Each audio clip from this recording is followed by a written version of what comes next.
tube. Now, if you can cast your minds way back to the 50th anniversary of Doctor Who, 10 years ago, just after the broadcast of the anniversary special, The Day of the Doctor, I sat down with my very good friend and long-time collaborator, Liam Sewage, and we came up with this daft sketch video that never got made. I've lost the script to it, unfortunately, it's gone missing over time. Basically, a sequence of things, the Doctor revealing, and the Master keeping on meeting each other, and a sequence of, oh my dear Doctor, you have been naive. I was you the whole time. Well, Master, you're very naive, because I was... Basically, it was that ad nauseum, and at the end, the Doctor regenerated into the Curator. Now, we didn't make that, but what we did then decide to do was that was going to be the pilot episode of a spin-off called Curator Who, and it was going to be the adventures of the Curator. You're probably wondering, why am I telling you about this? We wrote, not scripts, but basically summaries, synopses for a 13-episode run of Curator Who. And although I've lost the "Oh my dear Doctor, you have been naive" episode, I don't know what happened to that. I have the synopses for Curator Who, and I thought I just read them to you, and they're very, very silly. Some of them are very, very incomplete.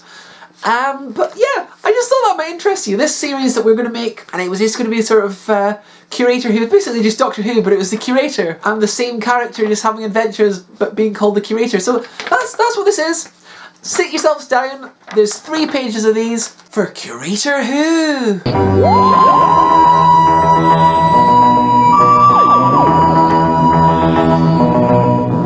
I did have a notion for a while of doing like animatics for these and sort of partial scripts and just, I don't know, I thought I might do something, but I don't have time. The anniversary is 9 days away, so we'll just read them to you and just imagine these things in your mind. Curator Who, Episode 1, The Present Day Earth of Death by Bad Cheminton. That's me. Set on present day Earth, new Doctor meets new companion, who isn't Sarah Jane Smith. That's all we've got for him. They do get longer than that. That's episode 1. The new companion is called Jeremy, by the way.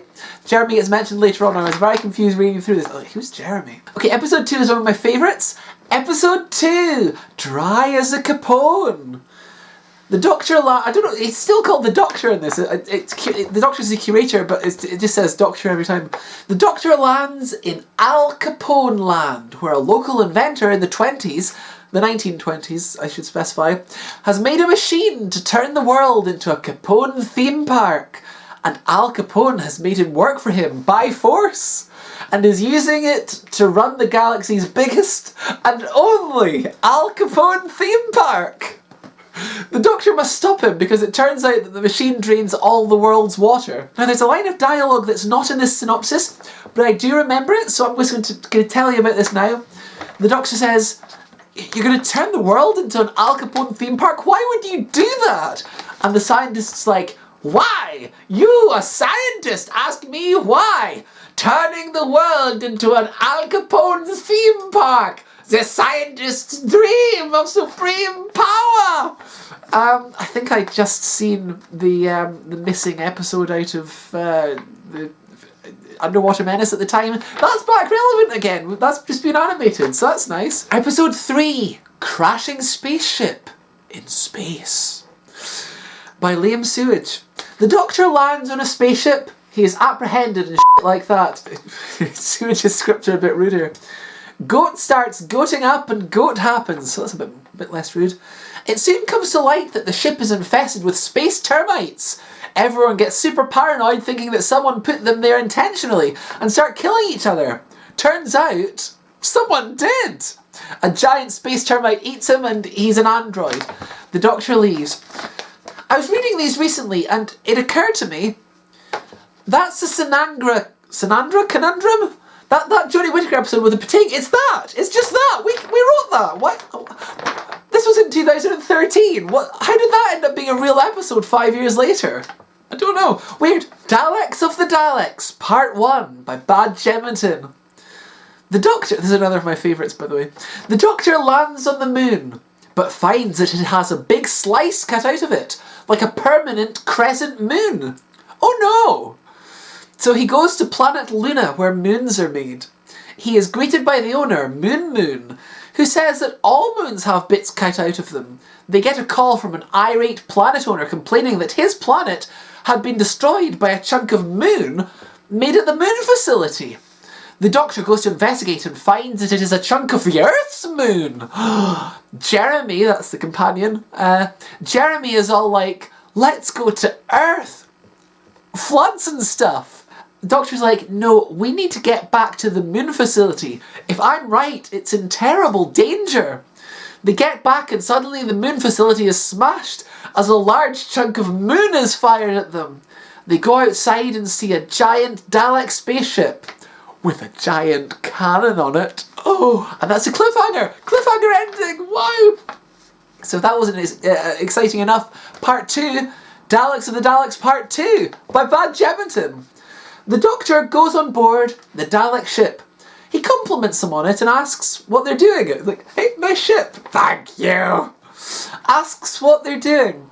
They tell him that they have created a weapon that can cut chunks of moon and fire them at worlds. The Doctor says, that's stupid. Why not just destroy the worlds with the cutter? The Daleks are like, that's a great idea. Let's do that instead. Doc says no, but they eject him into space. Fortunately, the moon facility makes an atmospheric moon for him to land on. He's like, I thought the facility was destroyed, but they say, no, just the gift shop. And the reception. The Doctor gets him to make a giant moon right in front of the Dalek spaceship, and the Dalek spaceship crashes into the moon and they're killed. The end! So, I just want to point out, that bit about why not just make the moon cutter cut the planets and destroy the planets directly, and they're like, what a good idea. That's, anytime I watch the Dalek invasion of Earth, the Doctor's like, conquer the Earth! Oh, you pitiful creature! Don't you know that to conquer the Earth you must first destroy all living matter? And I just think, wouldn't the Daleks be like, what a good idea, let's do that? Like, don't give them ideas, Doctor. Anyway, episode 6. Hey, what's a Mara? By Liam Sewage. The TARDIS stops mid-nowhere. They don't conga. Now, I should probably add at this point, we kind of popped these, we sort of spitballed and sort of came up with ideas, and I think I was probably just making down notes, and I think I was in a silly mood when we were doing this, and I was transcribing Suja's idea, and he was like, okay, so they leave the TARDIS. Do they conga out? No, they don't conga. They conga out to the TARDIS. They do not conga. They don't conga. I think that's why it says that they don't conga. It could have been the other way around. I don't know. It works both ways, that relationship. They speculate on why the TARDIS has stopped. Turns out it hasn't. It's moving from one place to the same place. I love that. That's a great idea. Why has that never happened in the show? It's very Bidmead. It is moving, but not moving. A curator and Jeremy from the future walk into the console room. That's very Moffat. Jeremy faints and so does other Jeremy. And they have a dream where they're together in Dreamland. And the Mara turns up and tries to make them decide which of them is real. But unlike in Kinda, they're both real, but from different dimensions. But the Mara says one is a Zygon. They wake up and find the two curators doing Mara things. One does a sort of Doctor Who mind meld with one of the Jeremys and tells him in his subconscious to get both Jeremys sleeping again and trap the Mara. They agree to this, but Jeremy gets paranoid that other Jeremy is a Zygon because the Mara says, he's a Zygon. And Jeremy kills other Jeremy in the dream. This traps the Mara in the other curator. Jeremy and curator are awake, and the curators fight. And in the struggle, the possessed curator falls out of the doors of the TARDIS into the massive void of nothing, to endlessly fall into the nothing. Curator says, that is the end of the Mara. Jeremy asks if he's his curator. The curator says, am I indeed? And laughs like in the Thriller video. Jeremy is still sad. The curator says, hey, what's a Mara? I'd watch that. You take a little bit of the silliness out. That feels like it would make quite a good episode. I'd watch that. Episode 7, The Alien New Planet of Saturn by Luke McGuire. TBC. Okay, we were going to get Goomba to write us an episode. They didn't do us an episode, so what can you do? Episode 8, The Doctor of Peladon by Liam Sewage. We're already near the bottom of the first page. The story opens on Peladon with a very old king, the son of the daughter of the original king. So, we had David Troughton, we had Queen Thalira, Queen of Hearts. Her son, it's him, but he's old. And he tells the story of the Dr. Nice. Who was he? He was the Doctor of Peladon. Peladon is at war with its twin planet, Lepidon. Peladon is losing. Many people are dead. The Doctor shows up and goes to see the king. Says he's the Doctor. Tapestry shows a picture of John Pertwee, so the curator is arrested for being a spy. Jeremy asks, "Why did you say you were the Doctor?" And the curator says, "I used to be a doctor." "Don't you mean the Doctor?" "No." Then Lepidon will unleash hell on the surface of Peladon. Lots of explosions. King Pel says, "What was that?" One of his guards says, "You should see this. They left a message with their guns. It says, 'Today.'" He asks for the Doctor's advice. The Doctor says, "Today is the day Lepidon unleashed their ultimate weapon to wipe Peladon from the sky." The king's sad. The Doctor insists he is a friend. The king says, "Prove it." Beams the Doctor over to Lepidon, where he sees the Master. Dun dun dun. This is the second two-parter. That's a cliffhanger. What twist, guys! The next episode is called The Master of Peladon by Liam Sewage. Flashback to that pilot episode I told you about that we've lost the script to. The flashback to that. Yeah, just so you remember the origin of the Master in this universe, I guess. The curator now. Master sends away. Yeah, the Doctor's a curator now. Just to remind you that's how we got here. The Master sends away the Council of Lepidon for a private meeting with the curator. He asks what the Master's up to. The Master plans to destroy Peladon, which is full of minerals, which he will sell to space pirates. That's a running theme, isn't it? Space pirates. Have we done that video yet? I think we probably have. In exchange for his freedom, they have a bomb on his wrist that will go off unless he does this. Curator suggests to the Master that there may be another... This is going to, explode his hand off. Curator suggests to the Master that there may be another way. There is not. So he carries on. That was pointless. Unbeknownst to them, Jeremy has also snuck on and stolen the Peladon destroying machine. Peladon have it and turn up on screen saying, "Hey, got your gun!" And King Peladon won't let either side destroy the other and tells the Master to end the war in exchange for 1/3 of the minerals. The Master says, "Okay, but..." "Not so fast," says Alpha Centauri. "Peladon must be destroyed. I will have all the minerals. The pirates work for me. I will have all minerals. Oh, Peladon and Lepidon will be destroyed, and the curator and the Master." The curator says, "Why you do this? You're nice." Centauri says, "I look silly and I've been walked over all my life. I don't want the minerals. I'm just making a statement." Then Alpha Centauri decides since they can't destroy Peladon, they'll destroy the curator and fires the gun. The Master takes a bullet. The Lepidon guards apprehend Alpha Centauri, who shoots himself in the face. Curator asks the Doctor, "Why did you do this?"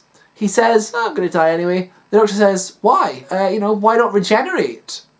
So then the Doctor's sad and leaves, and the Master regenerates. The curator goes back to Peladon and everyone cheers. The Doctor says, "Curator, Master saved you." What? I'm really struggling to understand the syntax of this. It's very untidily written. Doctor says, "Curator, Master saved you." Give him a statue. The Doctor leaves. "I'm never coming back." The end. I don't know. Don't know what to make of that. That's very confusing. The Master saved the Doctor. The Doctor's like, "Regenerate." The Master's like, "No." The Doctor leaves. The Master regenerates. The Doctor's like, "The Master saved you. Make a statue," and leaves forever. That's about it, really. It's just very confusingly written. Episode 10. Terror of the Unit of Death by Bad Cheminton. The Doctor gets a message from Unit. Come and help, please. He goes to Earth and the Brigadier is concerned. Buildings have been imploding. Not from an external force. The bricks are intact but have bludgeoned the people in the house to death. Ooh, spoopy. All of them, it does say ooh, spoopy on the script. All of them are newly built houses. Coincidence? Doctor investigates and finds out that the brick factory people have recently opened a new quarry. The Doctor goes to the quarry and finds that it is right next to the quarry from Hand of Fear. Bits of Eldrad are scattered through the rock formation and trying to come all together to make a whole Eldrad. So stupid. The Doctor says, let's nuke the quarry, but this causes Eldrad to be restored again. They explode the quarry into the sea, and Eldrad is made of stone so sinks to the bottom of the sea forever, entombed by the big rocks. Brigadier says, grand! The Doctor's like, yeah, it's probably for the best.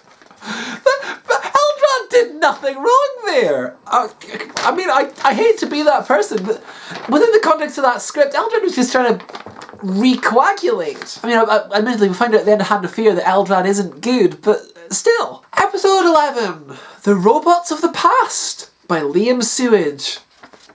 We're getting to the near the end now, because there are only 13 episodes, so hang with me, we're getting there. The Doctor wants to meet Abraham Lincoln.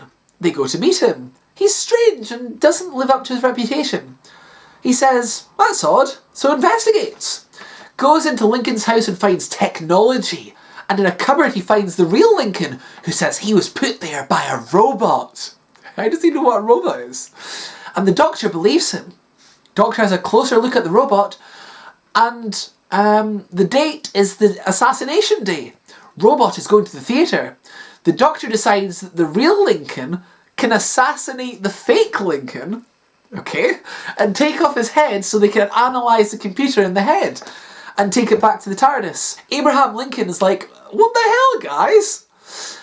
The head has schematics for robots to be disguised by other historical figures. They all change history. These machines will change it back. Oh no! Look, the fuel source is sourced by broken time. They're feeding themselves. Clever robots of the past. Abraham Lincoln gets killed by another Lincoln, but too late. Lincoln is dead. History is maintained. They fight, but all the robots run out of fuel and everything is back to normal. Again, I'd watch that. If that was an actual episode of Doctor Who, I would watch that. Russell, if you're watching this, I've got some decent ideas here. Get in touch. That one wasn't me. I didn't write that. Get in touch with Sewage. Episode 12, The Two Simultaneous Stories of Doom by Liam Sewage and Bad Cheminton. There's both together. They land in the Wild West. Jeremy wants to go to the 1980s, but instead, they're in the Wild West. People are all scared and skittish. What are you doing outside? Don't you know what's coming? They go to the saloon. The Doctor asks the barman, what's coming? Bartender doesn't actually tell him. A man in the corner says it's the Dark Horseman. Everyone spits out drinks. Barman is cross that he said the name.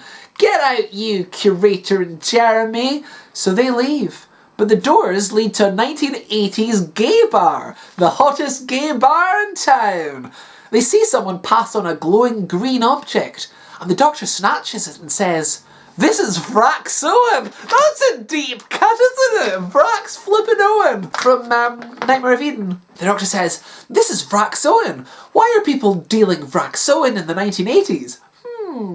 That guy looks a bit familiar. Jeremy recognises him from the Wild West.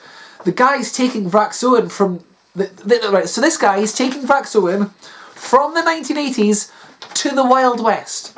He tells them it'll protect them from the people in the Wild West. He's telling them it'll protect them from the Horsemen. And to prove it, he brings in the Horsemen who only kill the one guy who didn't take it. So the whole town gets hooked on it, and in the 1980s, that town's isolated and unknown, and the people have mutated somehow. Unspecified mutation, mutated blood. It makes them able to open time windows, and the town will give them enough power to go back to the dawn of humanity to infect everyone in the world, which will give them enough to go back door-opening powers to go back to the creation of the universe and stop life from ever evolving. It's so convoluted. Like, there's an idea in there, there's a glimmering, but it's very confusing. They are the We Don't Like Life Club, aka the Silent Universe. Isn't that just the silence? The Silent Universe. They're going to kill the Doctor. And Paul McGann turns up. Paul McGann! Oh, I love it when Paul McGann turns up. That's a cliffhanger, but Paul McGann turns up. Hello, I'm Paul McGann, but probably not the one you're expecting. Which brings us on to the finale. The Night of the Sylvester McCoy by Badge Edmonton and Liam Sewage. Now, you see, we called it that because, when the Radio Times released the episode list, it'll prevent there from being a spoiling the surprise that it's actually Paul McGann. It's because you think it's Sylvester McCoy's gonna be in it, and it's not. It's Paul McGann. The Night of the Sylvester McCoy by Badge Edmonton and Liam Sewage. The Silent Universe steal Paul McGann's TARDIS, and the Curator is annoyed with him, and they have to chase them through time and space, like in The Chase. They keep trying to set up their life eradication system, including several episode locations. Like, we go back to previous episodes in Curator Who, and they go to those locations, but every time the Doctors get there to stop them. They have a confrontation on the screen, but the spaceship from Spaceship in Space hits him off course. That was the one that was the Sinagra conundrum. That spaceship, it hits him and knocks him off course. And the Silent Universe crash into a sun. Tom Baker says that the TARDIS will survive, because you remember the Silent Universe were in Paul McGann's TARDIS, and it crashed into the sun. The TARDIS will survive and be sent to Earth, but the people inside are dead. And they go down to find the TARDIS. It's in Spain. They sweep out the remains of the Silent Universe and they blow away. Paul McGann says, "What a waste." Tom Baker says, "A couple of burned cinders floating around in Spain." Paul McGann says, "I see what you did there." The Curator and Jeremy walks off screen discussing the origin of the Curator's name. That's it. That's Curator Who. It's a mess. It's not at all fully formed. It's a very rough, choppy vision. There are some good ideas in there. There are some ideas that have actually ended up becoming real Doctor Who episodes.